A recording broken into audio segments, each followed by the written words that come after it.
Hey guys, it's Cassie Awkward Gamer, and today I am back with another David Siskazens Lansky. I don't know, the guy who also wrote Fingerbones. He did this game as well, called The Moon Silver, and I'm sorry, The Moon Sliver. The Moon Sliver. Sorry. I bought like the whole pack of his games on Steam when it was on sale, and so far Fingerbones was just shit in my opinion. So I don't have high hopes for this game, but I have it, so let's do it. Oh, this is a little different. Okay, so it's not like the voxely, pixely kind of stuff like last time. Oh, that's a question mark. Daniel was a quiet man who spent his life lost in the books of old, or lost in his own thoughts. He wondered where the barrels had come from and who had put them here. Oh, conserve flashlight battery. Explore freely, piece the story together when night falls, enter the mountain. Okay, I don't know anything about this one, just like I don't really know anything about Fingerbones. This sounds like it'll be a little more in-depth, so maybe this will be better than the last one. Issa was the oldest, and if not the wisest, certainly the most learned. She remembered when Josiah still lived, and she would sit on this crate and listen to his stories. Those memories, like so many others, were bittersweet. I can't read this one because there we go. Oh boy, what has happened with the text? Ellie was a sullen, beautiful girl, the youngest of all of them, with a mind unfit for lofty thoughts. She had once come in here to see if there was any old firewood. Otherwise, she stayed in her cluttered house where it was warm and familiar. Abel loved Issa, and he loved Daniel and Ellie, but when his mind wasn't turned towards their well-being, it was filled with thoughts bleak and hopeless. Sometimes he would rifle through the barrel. The promise of undiscovered trinkets raised his spirits, if only temporarily. Okay. This is a beach. I did not think this door would lead to a beach. Wow, like right there. Yesterday 4 people lived on this island. Now only 1 remains. I'm assuming that would be us. Another little beach house thing. Can't go in. Is this another post-apocalyptic thingy, or what is this? What does this say? Oh, that must be a recharging station for the flashlight, you know, because everybody has those in the apocalypse. An unfinished bunker. They reached the ruins and strolled leisurely through them towards the shoreline. Issa could remember when the old building still stood here, filled with families. Oh, so this was like oh, sorry, he said, and he cried because he often cried during these talks. For what? She said. For a lot of things. These conversations were not new. Long ago, Issa had learned to love Abel despite and for his despondency. She hugged him as the wind tossed her long gray hair around. So I guess we'll get bits and pieces of the story as we walk around, not just from picking up things. A strange acidic smell emanated from the pipe. Okay. Asa kept a smile on her face, although she did not feel like smiling. The rusted junk cast shadows on the opposite wall. How do you know Abel didn't take it? He said. Because I trust him, she said. He's a dismal man, but he would never hurt any of us. Do you trust Ellie? Daniel didn't answer immediately. I trust all of you, he said, because that's how we have to live. I have no idea what's happening. Daniel, you're the last one I gave the key to, said Issa. Daniel stared at the mysterious control panels. He didn't meet her eyes. He never met anyone's eyes. I didn't take it, he said. Why would I take it? I'm the one that told you it was missing. She sat down beside the flashlight. What about Ellie? Has Ellie mentioned anything to you? She said. She didn't take it either, he said. Nor did I, and nor did Abel, she said. And yet it's gone. What are we talking about? I don't really know what I was supposed to get from that. This dev has a really weird way of telling a story. Like it's not my preference. I'm saying that she knows more than she's telling us, said Ellie. What's your problem with Issa? Daniel said, putting his book down. He was annoyed at being interrupted here. Okay. I guess that I'm saying that she knows more than she's telling us is supposed to be triggered after reading that, but it triggered as soon as I walked in. So, there's that. My problem is that she's a liar, said Ellie angrily, fiddling with the knobs in the machine as she paced around, and that I have to keep explaining this to you over and over again. You don't know her like I know her. Exactly. You're not an impartial judge, he said. She keeps the chapel locked, and she's the only one with a key, said Ellie, leaning on the barrels and folding her arms. So you're saying she took it? He said. What are we looking for? What is it that somebody took? Again, the text is like on top of each other, so it's hard to read. The wood was older than anyone could remember and it had rotted away in pieces.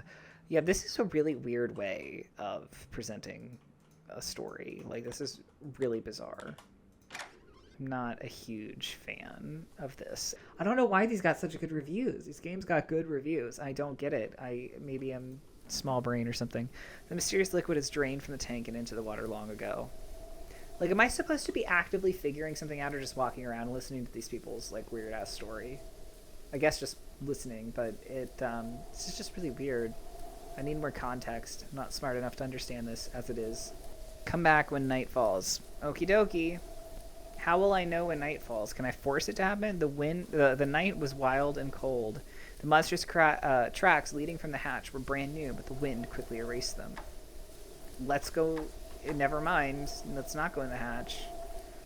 Can I touch these? I don't know the code. Let me go this way. I haven't gone this way yet.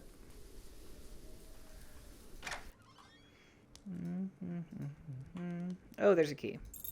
Issa could not talk to Abel about her feelings because Abel was overburdened with his own, so she often sat at her desk and wrote. She did not know who would ever read her papers, but there was something profound about preserving thoughts so that they would live long after nobody was around to read them.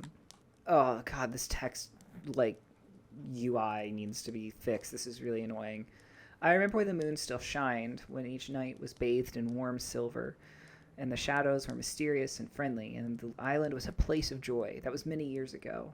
Since it disappeared, this place has become cold and stark, plagued by an inexplicable sense of loss and despondency. Daniel and Ellie were young. They did not feel it. They don't remember what the world used to be like, but Abel and I do, and we were both filled with longing for the intangible joys that it can no longer provide, for friends that do not exist, for feelings that cannot be reasonably felt. When I was younger, I smiled because I felt like smiling. Now, a smile is a disguise. Girl, same. Look at this. Look at these walls of text. This is ridiculous. I believe the word of Hector and the religious teachings that were passed on to me. Maybe the moon is still out there, hidden behind some cloud of darkness, and maybe the ones who went before us are waiting there. There's no way to know. We have to wait for death to find out, and truth be told, I'm ready. I'm ready for the beginning of a new adventure. Another key. What is this? Issa didn't know what the object was, but she remembered her father tinkering with it in his workshop when she was a girl. The workshop and the adjoining home were now far underwater. She was not a young woman, but even now, seeing it brought her comfort. Abel came in. How do I get into storage? He asked. She shut and locked the box. I've told you before, she said. I forgot, he said. I don't go there often. Press the first 3 until they click. Leave the 4th alone, she said. So that must be, I guess, what that hatch is outside. First 3, and then the 4th. Leave the 4th alone. She took the knife from the shelf. The blade was dull and rusty, but it was still pointed. She was not smiling. All right, so let's keep looking at these houses, and then we'll go to the storage. So the first 3, and leave the 4th alone. Oh, there's lots of candles in here. They could make more candles. They couldn't make more wood, so Abel burned candles. There's an evil man on this island, and I know him well. We played together as youth. We've cried together. We've eaten together. We've loved the same woman. Betrayed the same woman. He is my constant companion and my worst enemy. He puppets my arms, legs, and mouth to his own selfish ends and secretly hurts everyone I love as I watch, helpless with their unshed, unfelt blood on my hands. He gifts my flesh with indescribable pleasures and blights my soul with unutterable despair. His name is Sin, and we are irrevocably bound together. Surely there exists no hell worse than this. All right, man. I like that they keep the key for their special boxes, like right next to the box. He watched Ellie put her clothes back on, his eyes unfocused, not really seeing her. She didn't say anything. Her lips were pursed in that eternal, ignorant scowl. He got up from the bed and opened his box. He used to believe that one day he could plant the last few seeds and they would be able to grow food again, but now he knew the ground was poison. Issa had given the seeds to him for safekeeping. Issa loved him. Issa trusted him. His eyes filled with tears, but he didn't let Ellie see. I'm supposed to meet Issa for a walk, he said. She didn't answer. She just left. So wait, is Issa not this guy's daughter or something? What childlike emptiness I feel to find are the most peaceful solace in fantasy, to find in masquerades a truth more vivid than reality. What sort of twisted villains were the ancient writers that to taunt us with unreachable worlds more beautiful than our own? We have enough stored food to live long lives. When our wood runs out, we will be cold, but only so cold as to be uncomfortable. The water's rising, but it will be many years before it reaches our homes. Technically, we survive, but to what end? This island is all the world we know, and it is nothing but the broken pieces of a fairy tale. So climate change and shit happen, I guess, maybe. And the waters did rise. Abel often visited Daniel. He loved to talk, and Daniel loved to listen. Issa and I were out for a walk, said Abel as he entered. I thought I'd stop by before you caught up in a book. Daniel put his book down. Hello, he said, his expression confused Abel. Daniel stared at the pile of wood. He hadn't burned wood for months. Let's talk about Ellie instead. Abel was silent for a moment. What about Ellie? He said. Daniel didn't need to answer. Abel swallowed. All right, let's talk about Ellie. Okay, wait, so is Ellie this dude's wife and Abel's fucking her or something? I've been thinking about life, said Abel, sitting down, and death, and uncertainty.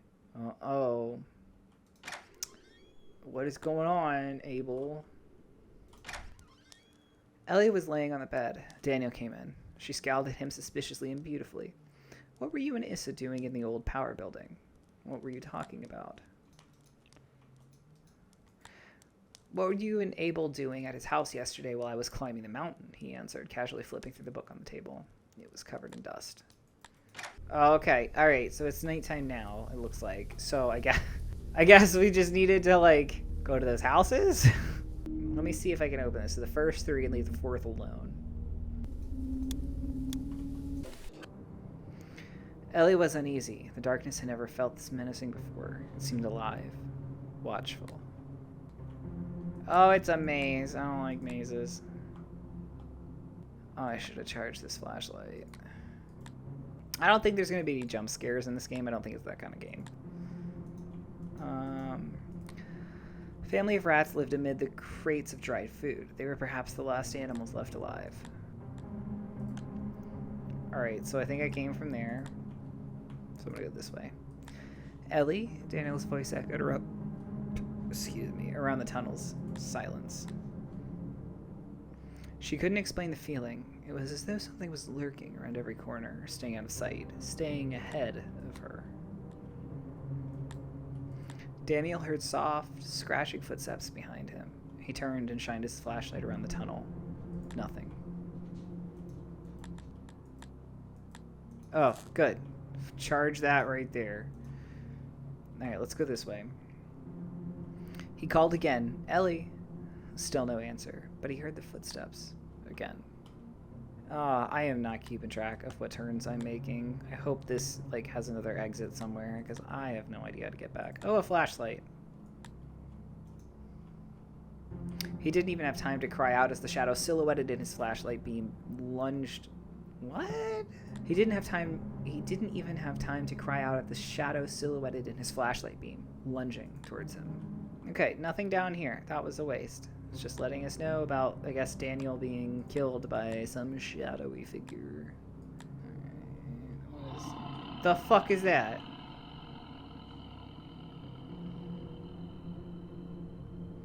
She felt its breath before she felt its claws, and then she was gone. Okay, well, I guess this wasn't the right way. What did I do? Make a right turn into here? I don't know. I don't know if there's anything. I think we might have gotten all the places down here. I feel like there's nowhere else for us to go down here, and we're just supposed to go back.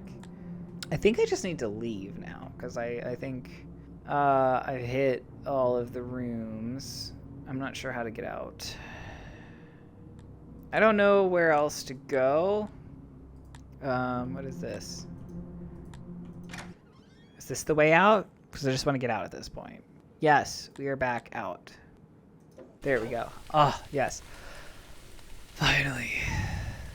Oh, wow. All right. It is dark and windy, like it says. Come back when night falls. I would consider this fallen. So the one thing I haven't done yet is that first house that had the outlet behind it that I charged the flashlight at. That house is locked, but we have the key now because we got it from another house. So if I can just find my way back to that house and get in there, that's the only thing I haven't done. I am hoping that this triggers something. Is this the chapel? Yeah, this should be it because it has the outlet behind it. Yes, I can unlock it now. Daniel was still thinking about his talk with Abel from the day before as he absentmindedly picked the book up. Something caught his eye, or rather, the lack of something. The moon sliver was gone. The word of Hector the Third. Most of the text is illegible. Hector descended, darkness, terrible whispering, infinite and deep. Did not know how long he wandered. Promises of brutal torture and mutilation waiting. Begone, teeth of the forest. Spoke the holy incantations written upon. Returned to the surface. That was helpful. The word of Hector the Third. The woodland teeth, the monster of the forest, was more tenacious than the other demons. It hated the people of Hector and desired to take the island away from them, and it lurked in dark corners and unseen passages, scheming horrific schemes. It came to pass that Ursula was taken, stalked by the woodland teeth in the dark underground, attacked and dragged down to hell. The moon came to Hector in a dream and said, Hector, the time has come. Your great enemy has arrived. You would all do well to tremble, for his power is great and his depravity is unspeakable. Go, take the moon's sliver from its pedestal and do battle. And so Hector went to the chapel of infinite light and retrieved the moon's sliver and went to the tunnels. The word of Hector the Fourth. Again the moon came to Hector in a dream. The woodland teeth is vanquished, it said. Your people are safer for now, but it still waits, lurking in the depths. It fears the moon's sliver, and it will not dare appear again while the holy document remains in your possession. But know this, should the moon's sliver ever be destroyed, even my divine light will not be able to save you from the wrath of the woodland teeth and the darkness of hell. Keep it safe, keep it ready, and may you live in prosperity on this island that I have given you. Let your prosperity be a sign that the words I speak are true. Word of Hector the First. The moon sliver was written by the pure spring rain upon passages of dried leaves and found by noble Hector. The moon spoke to Hector, saying, Take this, the moon sliver, and make for it a place in the chapel of infinite light, for it is a holy document. Man cannot read it, but its every letter is known to the demons of the night, and greatly feared. Know that it will protect you, even should my light cease to bathe the night in holy silver. Give it to a place of honor, and treat it as a prized possession, for it is your weapon against evil. And so Hector took the sliver and placed it in the chapel of infinite light upon a silver pedestal, and the night was warm with light, and the day was bright with warmth. He stared at the empty dais for some time, struggling to comprehend its simple, shocking fact. Had someone moved it? Issa, perhaps? She was the only one with a key from the chapel of infinite light, but Ellie or Abel could have borrowed it from her as he had done, or taken it. Regardless, he had to tell the others. Whoa, that's not the door. Now it's really loud. RIP headphone users. Oh my god. Alright, let's go find the hole in the mountain wall door thing. I can't see shit even with the flashlight. Return to the mountain. That is what I'm fucking trying to do. Also, this is only like the first time you've given me directions. I've had to guess the rest. Issa couldn't remember the last time she had been under the mountain. There was no reason to come here, but she had looked everywhere else. She clutched the old knife in her right hand. Yesterday, the moon sliver went missing. Today, Ellie, Daniel, and Abel were all nowhere to be found, and she knew the word of Hector by heart. The sinister implications were not lost on her. They're fucking lost on me, man. I'm too stupid to understand what's going on right now. Abel heard her and answered, I'm here. There was something strange about his voice, something he said didn't like. What are you doing here? I am reading of ages past, he said. Do you know where Ellie and Daniel are? She asked. I do not, he said. They are missing, she said. They are missing and the moon's sliver is missing. Do you understand me? Do you understand what this implies? I do, he said. See, again, the text transition. Night will fall in a few hours, and we need to stick together. We can sleep in the same house, mine or yours. We'll keep the fire burning. We'll keep the door locked. We'll pray, Abel. We'll pray to the unseen moon for mercy and protection. Are you happy here, Issa? We can't stay in the dark. It thrives in the dark. Are you happy? Yes, I'm happy. Please, Abel. There were tears in his eyes, and he struggled to control his voice. Issa, I know you. I know every inch of you, and I know every corner of your mind. You aren't happy. None of us are happy. Issa didn't respond. I'm staying here. The tears were flowing freely now. I would like it if you stayed with me, Issa. Please, stay with me. It will find you, Abel. I let it out, Issa. I destroyed the moon sliver. Issa was shocked and silent. I burned it yesterday after I talked with Daniel. Her eyes were filling with betrayed, angry tears. What? Abel, no. Why? Do you want to be dragged to hell? Do you want us to be dragged there with you? We're already in hell. This island, this horrible, barren, lonely island, this place of sin, this is hell. I saw the blasphemous scraps of paper Jeremiah found. Who the fuck is Jeremiah? Is this a new character? I found the blasphemous scraps of paper Jeremiah found those many years ago. I read them before they were destroyed. Perhaps I was the only one who did, and I did not believe them, but I have lived life since then, and I have seen the truth of their words. Issa could not respond as tears streamed down her face. She just kept walking towards the sound of his voice, knife clutched in her hand. She could see him ahead, her flashlight beam cutting through the sickly fog. He was sitting in a chair, a book on his lap. As she appeared, she could see that he was crying too. I believe the word of Hector, she said, and I will not go to hell. Please, trust me, please. I believe the word of Hector, she began again, and she put the knife to her chest, point first. No, Issa, please don't. Stay with me. Don't leave me alone. I love you, she said tearfully. I love you so much. She closed her eyes and pushed. She remembered where the heart was located from one of her father's old books. Abel was too slow to catch her falling body. He knelt beside her and sobbed for some time. He was not a strong young man anymore, but Issa's body was light. He would take her out to the water. She had always loved the water, but then what? Read? Read until it found him? No, he didn't feel like reading anymore. He was ready to be rid of this entire cursed island, books and all. He would simply wander, aimlessly and freely, to take one last look at the island and feel the wind blowing memories away. And then, when night fell, he would return. And wait. Oh, shit, there was somebody back there. Alright, that was the Moon Sliver. I have no idea why there's a cult following to this game. Somebody please explain to me what I am missing. If you liked that, well, maybe not that game, but if you liked me playing that game, be sure to like, follow, subscribe. Follow me on Twitter at I'mAwkwardGamer. Come back in a few days for another video. Oh, also check me out on TikTok. It's linked down there somewhere. See you next time. Bye.